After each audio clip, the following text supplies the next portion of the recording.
one step closer. The yeas are 427, the nays are 1. Congress overwhelmingly passed a bill calling for the release of the Epstein files. A memorial service. There are no words that can ease this kind of pain. For the Miami-Dade deputy who was shot and killed. A daring rescue. Just in time. Officers save a man's life from his burning car. These stories and more coming up on Newsbreak. Hello, South Florida. I'm Julian Lascano. And I'm Laura Iglesias. Today is November 19th, 2025. Live from the Lee Caplin School of Journalism and Media in North Miami, this is Caplin News. Congress just took a major step toward releasing the Epstein case files, stirring reactions and prompting lawmakers to speak out. This morning, the Epstein bill heads to President Trump's desk after the approval of the House and the Senate just yesterday. This comes months after Congress ordered the Justice Department to release the files. CNN's Maribel Gonzalez reports.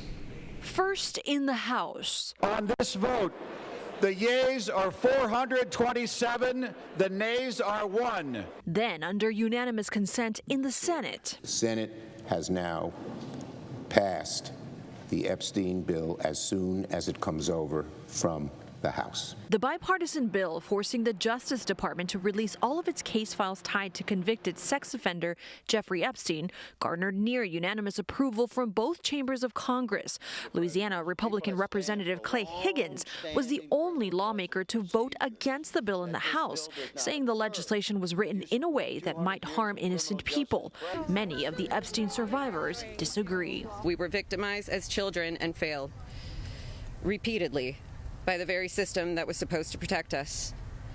That's why we stand here today, to demand justice and accountability, not just for Epstein and his crimes, but for every predator and every enabler who participates in or protects abusers. GOP Representative Marjorie Taylor Greene joined survivors on Tuesday, pushing back against President Donald Trump's attacks after he called her a traitor for supporting the Epstein files vote. I want to see every single name released so that these women don't have to live in fear and intimidation, which is something I've had a small taste of in just the past few days. The next step for the Epstein bill is a signature from Trump. I'm Maribel Gonzalez reporting. The United States and Saudi Arabia strengthened ties this morning after a meeting between President Donald Trump and Crown Prince Mohammed bin Salman. The president says that the United States will designate Saudi Arabia a major non-NATO ally. The decision came during a black-tie dinner at the White House. I believe, Mr. President, today and tomorrow we're going to announce that we are going to increase that $600 billion to almost $1 trillion of investment, real investment and real opportunity by details in many areas. The president announced that Saudi Arabia will buy a number of F-35 fighter jets in order to strengthen their military partnership. Community continues to mourn today after honoring a deputy killed in the line of duty at a memorial service just yesterday. Caplin News reporter Alejandra Fonseca has more on the story. Thousands gathered Tuesday at Lowe Depot Park to honor Miami Sheriff's Deputy Devin Jaramillo, the 27-year-old deputy killed in the line of duty less than 2 weeks ago. Colleagues, families, and friends filled the Miami Marlins Stadium to remember the fallen deputy who previously served with the Coral Gable Police Department before joining the sheriff's office.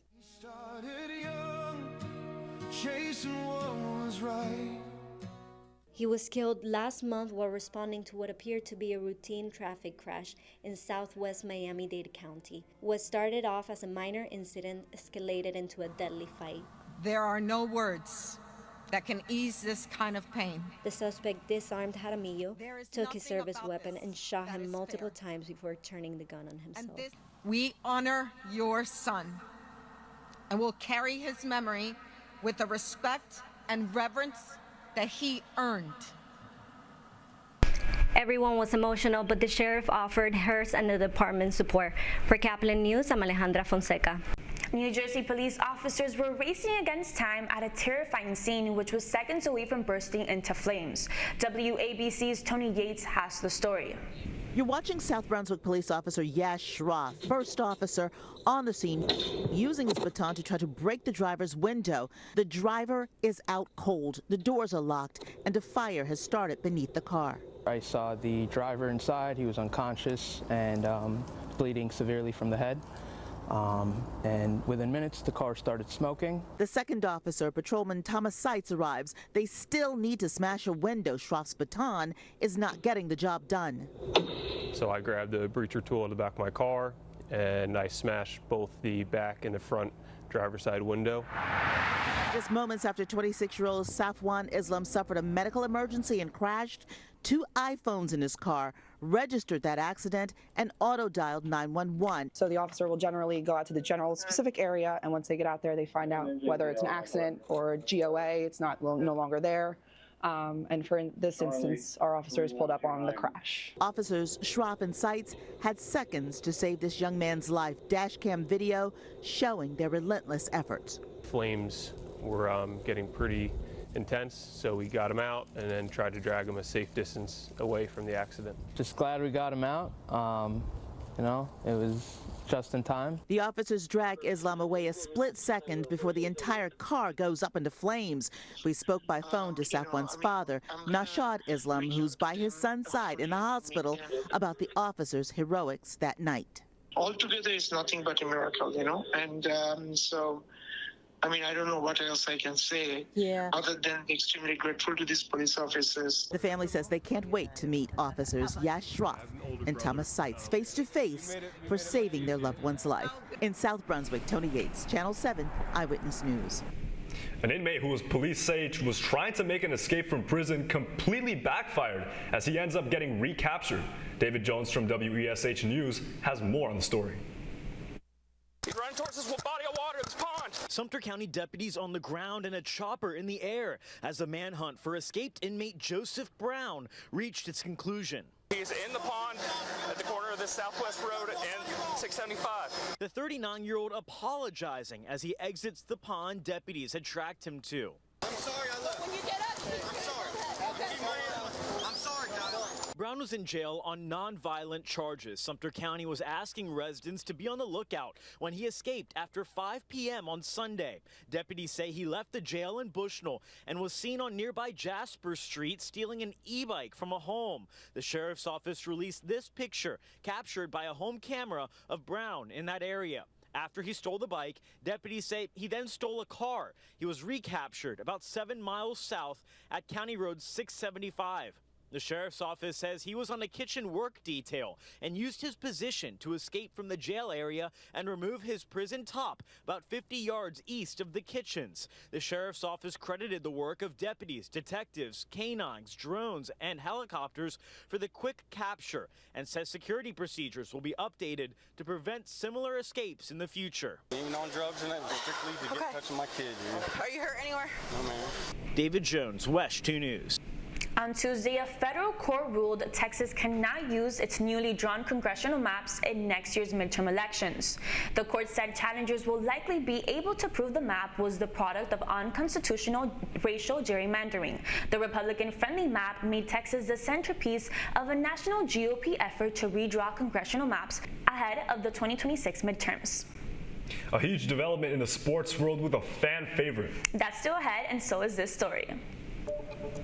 Bikes of all colors, sizes, and even time periods are available to view.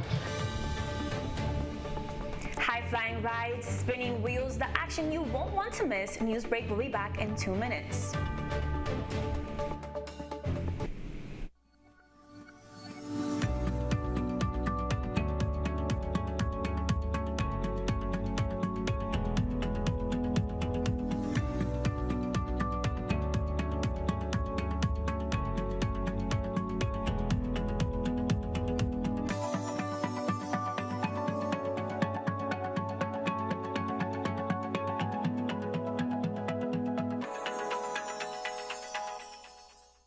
See us dream. See us remember. See us protest. You matter. Your feelings matter. Your identity matters. Everything about who you are matters. See us fight back. See us rebuild. See us shatter stereotypes. See us inspire. See us united. See us now. There are 16 million children struggling with hunger in America. That's 1 in 5 daughters, sons, neighbors, and classmates who don't know where their next meal is coming from. Yet billions of pounds of good food go to waste every year. It's time we do something about it. Feeding America is a nationwide network of food banks that helps provide meals to millions of kids and families in need. Visit feedingamerica.org to help them feed even more. Together, we can solve hunger. Together, we're feeding America.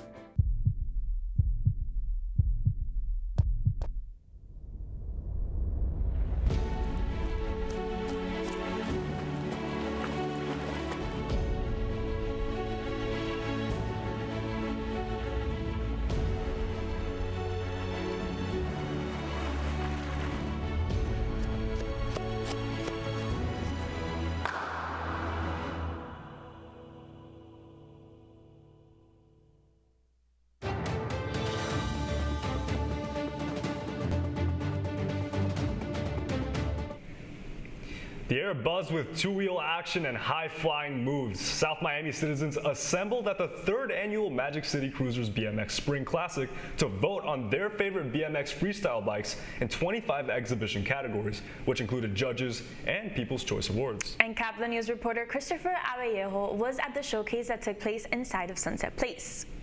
I'm here at the 3rd annual Spring Classic Magic City Cruisers Bike Show in South Miami for some dynamic freestyle and custom Bassett bikes.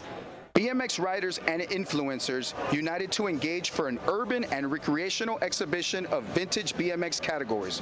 If you were in the mood for GT freestyle bikes or GT Pro Performer bikes, this show awarded the top 3 places in the BMX categories. Bikes of all colors, sizes, and even time periods are available to view. First prize winners included limited edition and custom bikes that were manufactured in the early 60s and 70s. In addition to the competitive BMX show, there were muscle and sports cars illuminating throughout Sunset Place. MCC, the Magic City Cruisers, we're a bicycle crew, get together, we do bike rides and shows, met a lot of great people. We have a great time riding bike, and it's to try to keep the BMX movement going and just have a good time. Limited edition bikes designed and used by Southern California BMX racing product designer Gary Turner set the stage for the 2025 Magic City Cruisers Spring Classic Bike Show. There was also a junior 29-inch Bassett Dub custom BMX cruiser that had a 2-piece custom chrome frame with custom engravings. Attendees came out and enjoyed some old school vibes and fun in the sun before the Best of Awards were presented. Judges and People's Choice Awards were fans' favorite categories as they watched their favorite presenters receive their awards. This was Christopher Avale reporting from Caplin News. LeBron James made his debut last night, and at 40 years old, he is still making history. Our Nicolette Esper shows us how the King kicked off year 23. Los Angeles Lakers forward LeBron James hit the court Tuesday night to begin his 23rd season, the most any player has ever played in NBA history. The 40-year-old got a late start this season. He missed the first 14 games with sciatica, a nerve issue that caused pain to shoot down his leg and fueled rumors about a possible retirement. But James put that talk to rest and made it clear he's still focused on the game. I haven't been able to do that throughout my whole career. I think it's something I will really enjoy once I'm done, to be able to look back and see some things I accomplished, and the great group of guys I was around, the coaching staffs I was around when I was playing the game. And until that day comes, he's still adding to his legacy, including this assist on the final bucket in the Lakers' 104-93 win over the Utah Jazz. A strong start for season 23. Reporting for Caplin News, I'm Nicolette Esper. History made in the Caribbean, Haiti's men's national team is headed to the World Cup for the first time in more than 50 years. Haiti clinched its spot with a 2-0 win over Nicaragua and did it on November 18th, the anniversary of the Battle of Bertiers, a defining moment in Haiti's fight for independence. Haiti struck early with a goal in the 8th minute, and Ruben Providence sealed it with the first half finish. It's a historic return for a team that hasn't played a true home match since 2021 due Due to ongoing violence, the World Cup begins June 11th across North America. Well, that's all the time we have for Newsbreak. I'm Laura Iglesias. And I'm Julian Lescano. Get more news anytime at caplinnews.fiu.edu.